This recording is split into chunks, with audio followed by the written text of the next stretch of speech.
Hi, it's Dwyer, gamblersadvisory.com, dwyervip.com. Remember, the opinion you should follow should be your own. Just consider this video, especially this video, to be a second opinion from a complete stranger online. You know, it's very rare, in my opinion, when the public has a love affair with a fighter.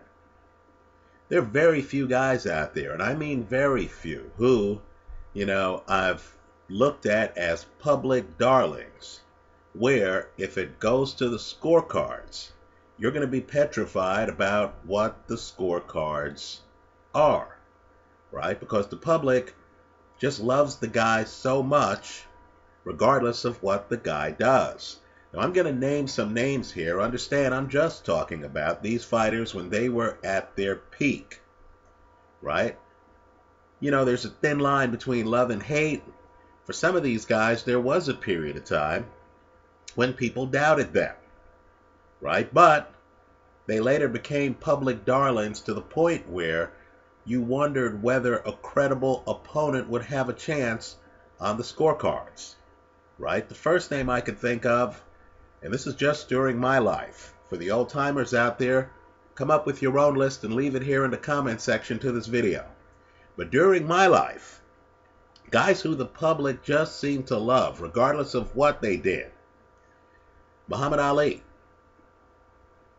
right? Sugar Ray Leonard, Oscar De La Hoya, Manny Pacquiao. Now, I know, Ali in the 1960s, different story. He's the fighter booed entering the ring for the Liston rematch, right? I understand Ali had a dodgy period.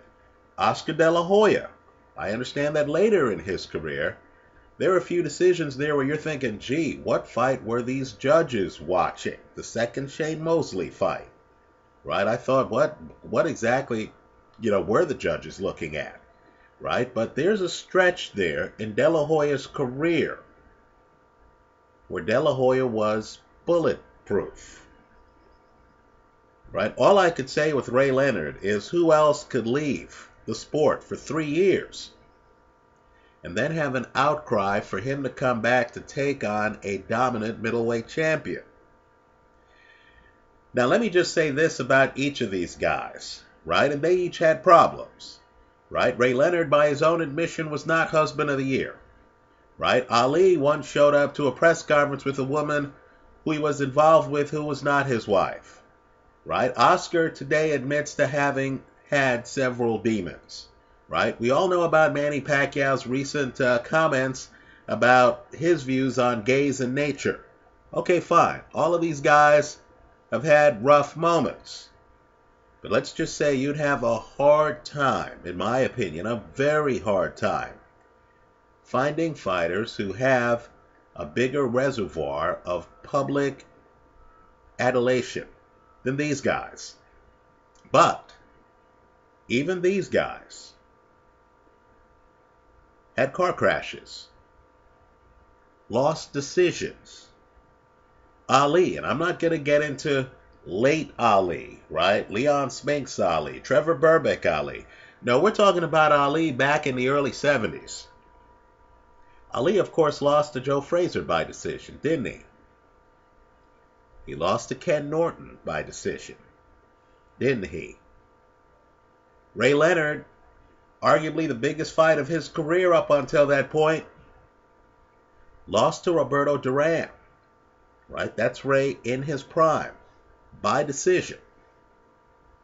Now, Manny Pacquiao, years ago, 2005, in a fight that was a sellout, in a fight in which Pacquiao got over $1 million, was actually the favorite against El Terrible Eric Morales.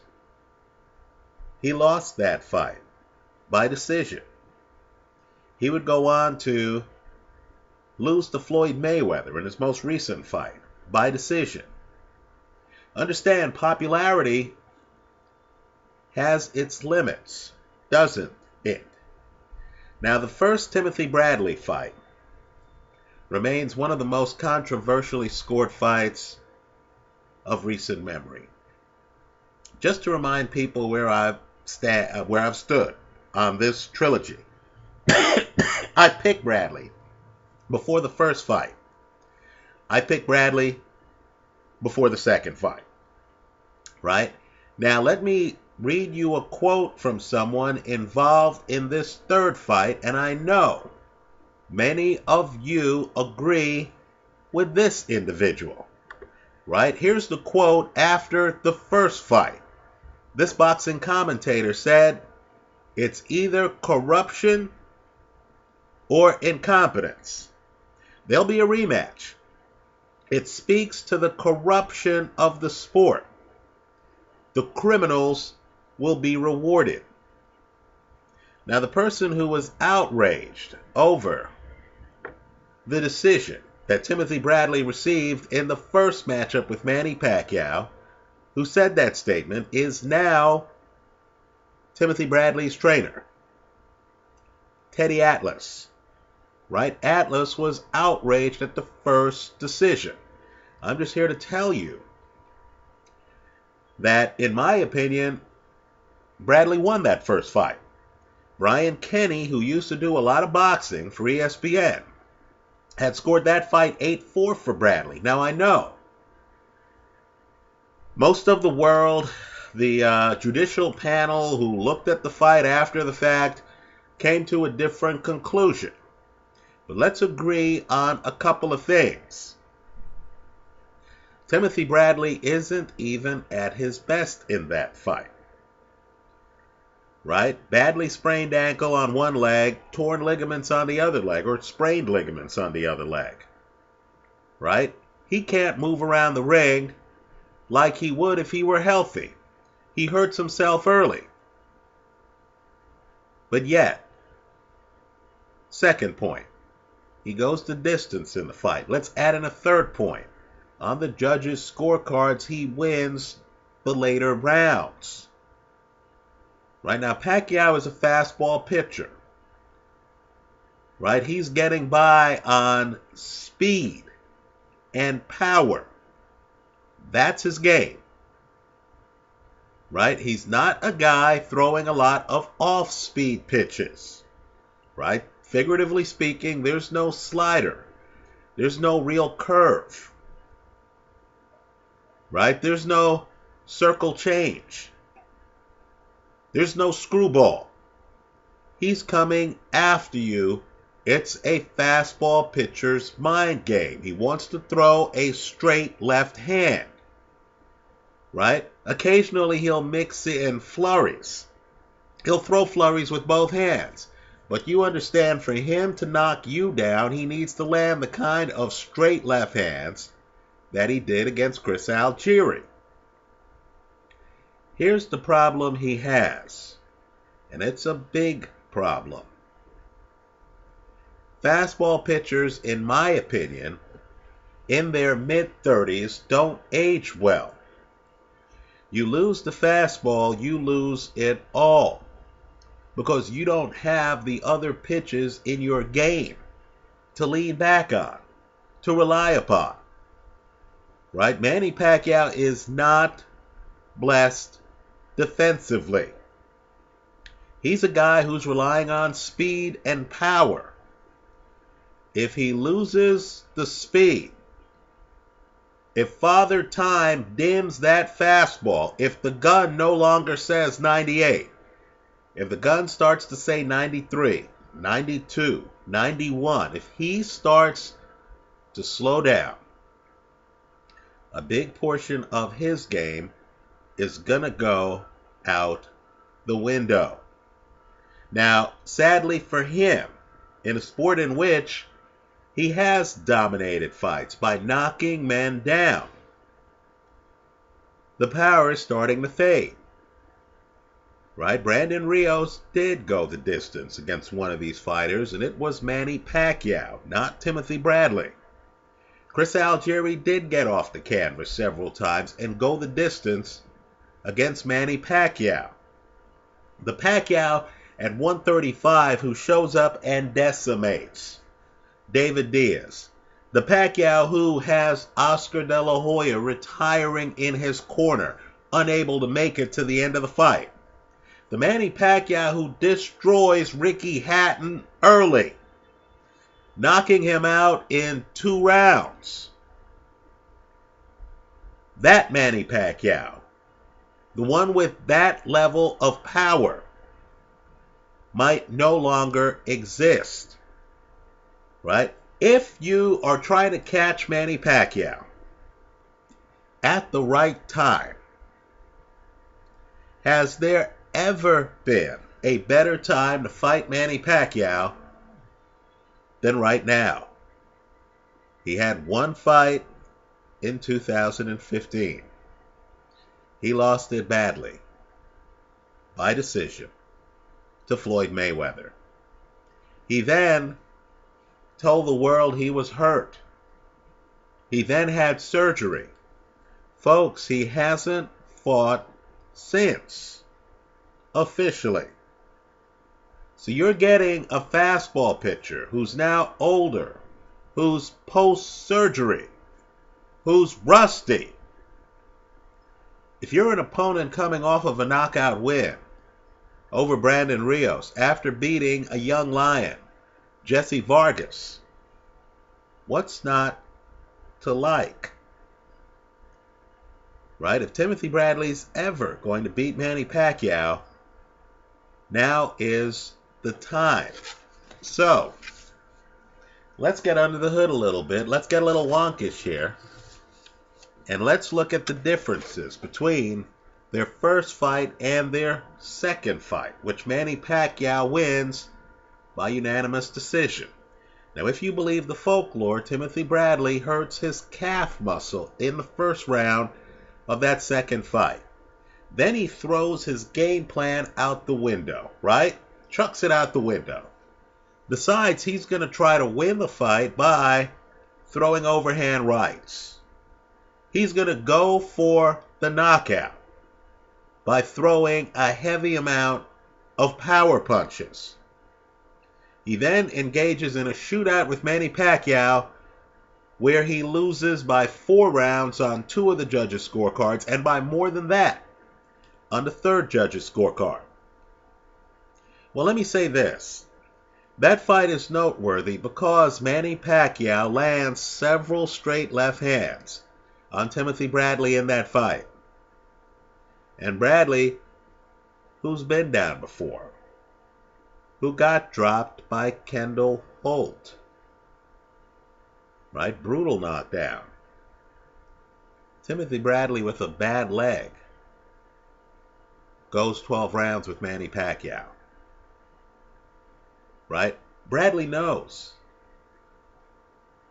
that he left a lot on the table in that fight.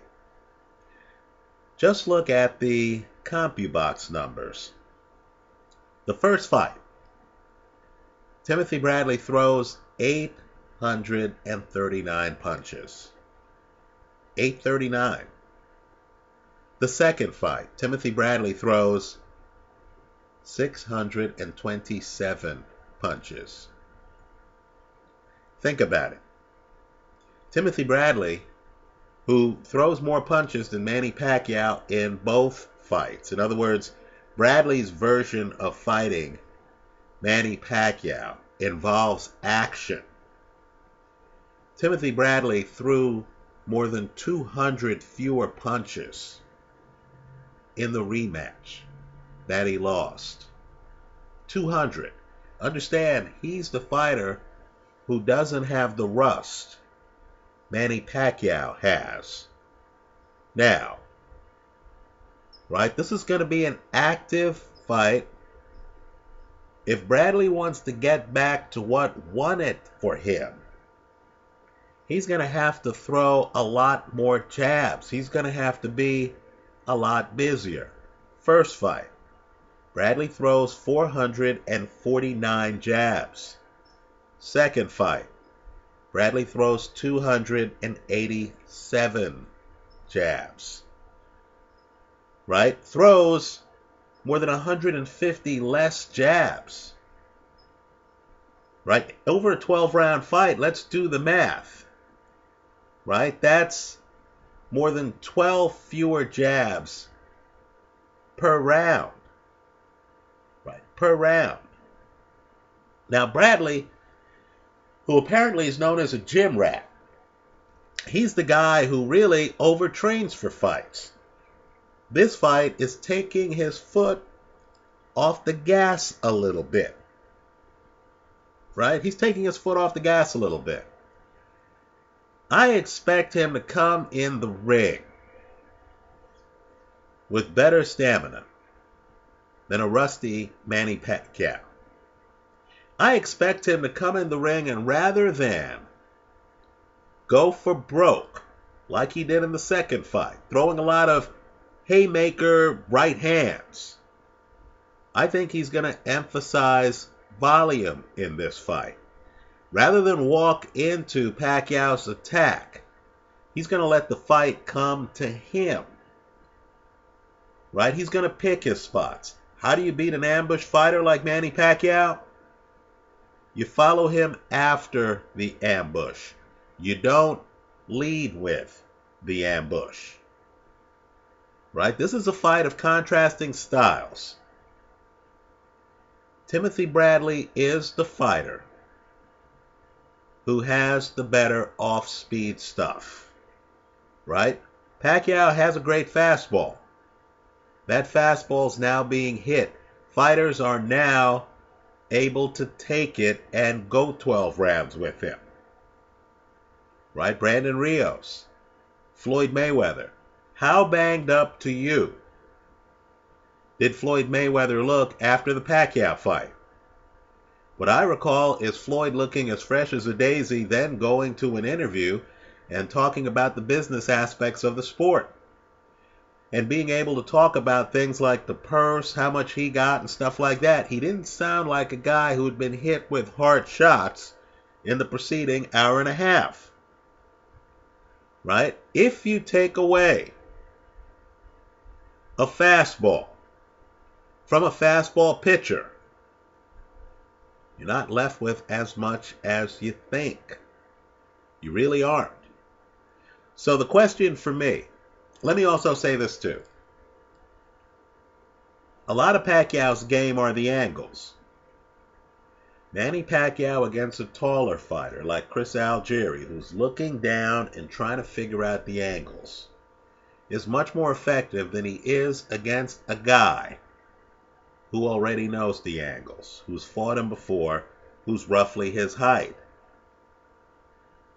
Right? Think about it. I know Pacquiao had success in the later Eric Morales fights. I'll concede that point. But you got the feeling the more Juan Manuel Marquez, who fought both of these men, who's only beaten one of these men, the more Juan Manuel Marquez saw Manny Pacquiao, it seemed to me the better he got. It seemed to me that there was a puzzle there that a strategist could actually solve and then could actually take it from there. Right? Pacquiao's tune doesn't have a lot of notes. Right? He's a fastball pitcher. You don't have to worry about a screwball. You don't have to worry about a slider. Right? You can figure out the timing after a while. So, Timothy Bradley has already been in the ring for 24 rounds against Manny Pacquiao. He has not been knocked down once. Right? Hasn't been knocked down once. Pacquiao has the same trainer he did the first fight, Freddie Roach. If anyone is going to throw out something unexpected, it likely is going to be the guy with the new trainer, Timothy Bradley. Image-wise, Bradley doesn't have the charisma, is not thought of like a Manny Pacquiao. He just isn't. Right? But what I want people to consider is the fact that he fought and beat Juan Manuel Marquez. He stopped. And that's big. He stopped Brandon Rios, right? If you look at Timothy Bradley's body of work, right? Ruslan Provodnikov, he beat Ruslan Provodnikov. His body of work is impressive. He's only lost once. We know the tie was a joke. He really won that fight too. As I look at the boxers for this generation, I'm just telling you, if Floyd were to come back, right, one of the main people he would need to fight, who would be most deserving of fighting him, is Timothy Bradley. For some reason, the public hasn't fallen in love with him. This is a lot like dating, right? The girl likes Ali, right? The girl likes Manny Pacquiao for some reason, right? Here's Timothy Bradley. Hey, she's not feeling you, player, right? I mean, it happens. She's not feeling you. But that doesn't mean that this guy isn't world class. Now, I know Pacquiao is roughly a 2-to-1 favorite, right? Were I the odds maker, making the odds based on where these fighters are in their lives, I would have made Timothy Bradley a slight favorite in this fight. The bet I'm recommending, and Pacquiao starts fast, then opponents adjust against him. Think the first fight between these two, right? You see the fastball early on, and you're like, whoa, whoa, what was that? Whoa, whoa, whoa. Then by the 5th round, you're thinking, okay, I have the fastball timed. Is there more to this plate appearance? And the answer is no. Right? The bet I'm recommending based on actual odds is Timothy Bradley at plus 185 to win this fight. Win it outright. You're getting better than even money odds. But I'm going to hedge the play with the under 10.5 rounds. Now, why is my hedge not Manny Pacquiao by KO? It's because the Timothy Bradley I just saw against Brandon Rios looked downright scary. It's because I hear Manny Pacquiao talking about how this is his last fight. I'm just telling you, if the will to fight in a man leaves, you'll be surprised how that guy will give up and start his retirement early if he's getting his ass kicked in a fight. There's a possibility that Timothy Bradley sits down on his punches just like he did against Brandon Rios, same type body attack, and causes Manny Pacquiao, who hasn't fought in a year, to call it a day a few rounds early. So I like Bradley to win this fight. Right? The casino's compensating me for the risk. Right? I like Bradley to win at plus 185, hedged with the under 10.5 rounds. But understand the risk involved. Right? If this fight makes it past the midway point of the 11th round, right? It's a full 10 plus half of the next round.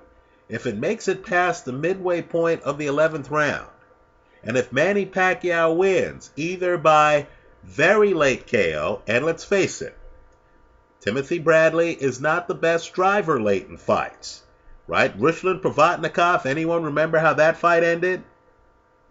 I know Jesse Vargas, every day of his life, is wishing he had an extra minute against Timothy Bradley. I'll agree, Timothy Bradley has, we'll call it Sean Porter disease. You remember Sean Porter against Adrian Broner? Right? These are guys who somehow decide after 11 rounds that they're going to sleepwalk in that 12th round. We'll add Sergio Martinez in this mix. You remember Martinez against Chavez Jr.?